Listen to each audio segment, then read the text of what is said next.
आपके लिए past indefinite tense लेकर आए हैं। उम्मीद है आपको पसंद आएगा।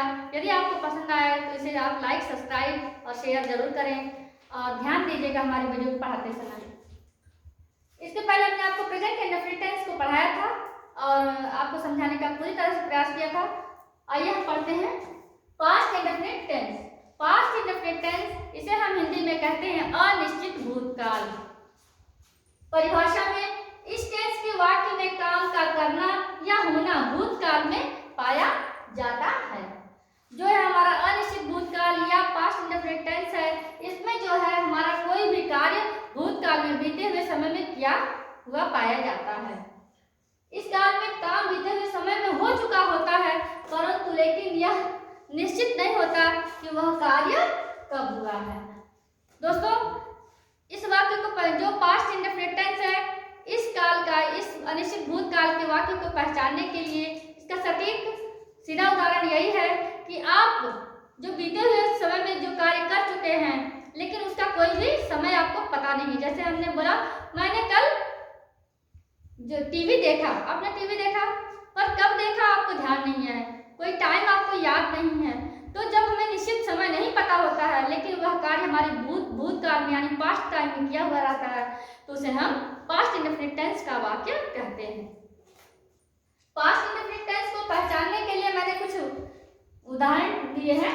इन वाक्यों के अंत में आ, या, ई, ये एवं ता, था, ती, थी, ते, थे पाया जाता है।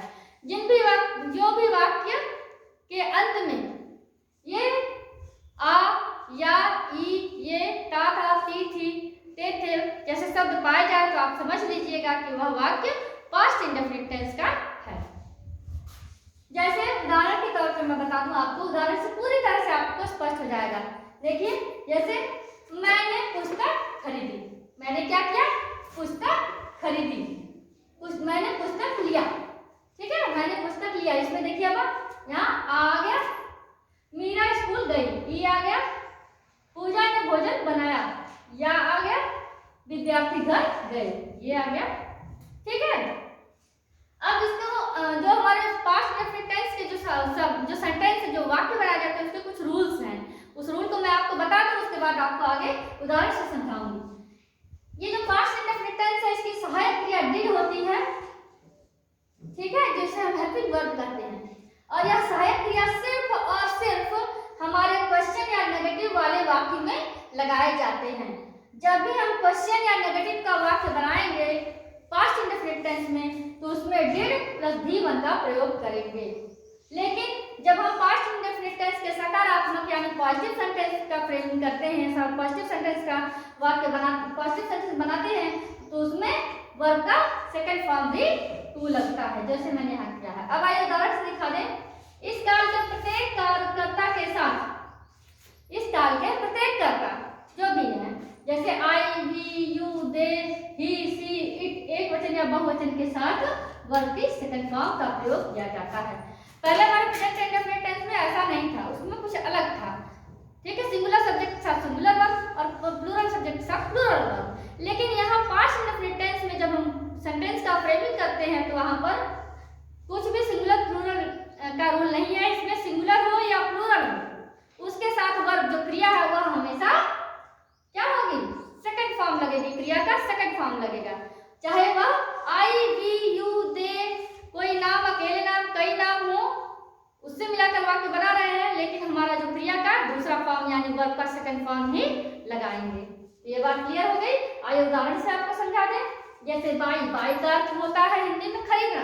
अब ये पहला वर्ब का फर्स्ट फॉर्म है बाई, इसका सेकंड फॉर्म बॉट। जैसे हमने लिखा आई, ठीक है, मैंने पुस्तक खरीदी, मैंने अकेली हूँ, मैंने पुस्तक खरीदी, तो आई बॉट द बुक। ठीक इसी तरह मैंने बोला कि वे पुस्तक खरीदे, मीन्स वे लोग, कोई भी है, बहुत से लोग हैं, वे लोग पुस्तक खरीदे, तो दे बॉट द बुक। दोनों में हमने बॉट लिखा है। ठीक है, दोनों में हमने बॉट लिखा है। ठीक है, उसमें मतलब क्रिया में कोई अंतर नहीं आएगा। सकारात्मक वाक्य में वर्ब का हमेशा सेकंड फॉर्म लगाएंगे। अगला देखते हैं, ये जो है इसके जो रूल हम बनाने के पास्ट इंडेफिनिट टेंस का जो वाक्य बनाते हैं, जो सेंटेंस फ्रेमिंग करते हैं, उसके रूल हैं। सबसे पहले हम सब्जेक्ट लिखेंगे, उसके बाद वर्ब का सेकंड फॉर्म लिखेंगे, इसके बाद ऑब्जेक्ट लिखेंगे। आइए, जो types of sentences in past indefinite tense, past indefinite tense में कितने प्रकार के वाक्य बनते हैं, आइए देखते हैं। पहला है अफर्मेटिव या पॉजिटिव सेंटेंस। अफर्मेटिव यानी सकारात्मक वाक्य का जो फ्रेमिंग है वह कैसे होता है। तुमने एक पत्र लिखा, जो वाक्य है उसे पढ़ने के बाद आप पता लगा सकते हैं कि यह वाक्य पास्ट इंडेफिनिट टेंस का है। तुमने एक पत्र लिखा, उसने एक पत्र लिखा है तुमने, लेकिन वह कब लिखा उसका कोई निश्चित समय नहीं है, इसलिए यह अनिश्चित भूतकाल का वाक्य है। इंग्लिश में ट्रांसलेट करेंगे, यू रोट अ लेटर। तुमने एक पत्र लिखा, यहाँ हमने रोट जो राइट रोट रिटन होता है, वर्ब का सेकंड फॉर्म लगाया। ठीक इसी तरह से वह मुझसे मिलना चाहती थी, यहाँ देखिए ती थी वाला आ गया, आया ना ती थी, ये ती थी, ठीक है, ये ती थी आ गया। तो सी क्या हमारा वो लड़की के लिए मैंने इस्तेमाल किया, सी वांटेड, वांट होता है फर्स्ट फॉर्म गिवन और वांटेड होता है second form. Wanted to meet me, यहाँ पर दो क्रियाएं हैं, तो यहाँ पर टू के बाद हमेशा V1 लगता है, लेकिन हमने बताया सब्जेक्ट यहाँ पर लिखा था, सब्जेक्ट के बाद V2 लगता है, सब्जेक्ट के बाद मैंने V2 लगाया, ठीक है, तो इससे आप समझ गए होंगे। अगला आता है नेगेटिव सेंटेंस, नकारात्मक वाक्य, इसमें पास्ट इंडेफिनिट टेंस का। उसने, यहाँ हमने लिखा उसने पाठ याद नहीं किया, उसने पाठ याद नहीं किया, तो उसने में भी हम यहाँ पर क्या लिखेंगे, ही।